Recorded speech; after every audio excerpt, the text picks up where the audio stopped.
Maria esinduses laulu Kell saab 6.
paned sõnadesse, mis sa läbi elad ja viisi või mõtled lihtsalt, et täna tuli selline mõte ja teen niisuguse laulu? Kuidas kunagi. Mulle meeldis väga see laul Kell sai 6. Eks ma olen ise ka läbi elanud selliseid asju, et kas see oli kohe ühe konkreetse juhtumi peale tehtud lugu? Tegelikult ei olnud. Ei olnud, et õnneks ei ole niisugust reeglikku sõbrannat. Siis on hästi. Aga need kodulaulud ja need tulevad niisuguse kodus olemise tunde pealt või koduigatsuse pealt hoopis. Rõõmu kodus olemisest. Rõõm kodus olemisest. Ja sa laulad ka väga hästi, lisaks sellele, et sa oled väga vahva viisi autor ja tubli sõnade autor, lisaks sellele veel väga hea laulja. Kes su lauluõpetaja on?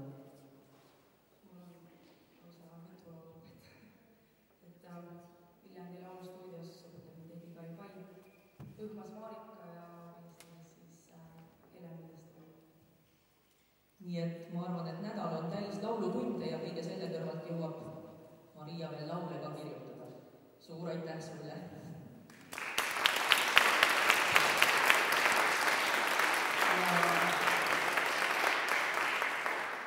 Nüüd hakkab kõlama meie kontserti kõige viimane lugu.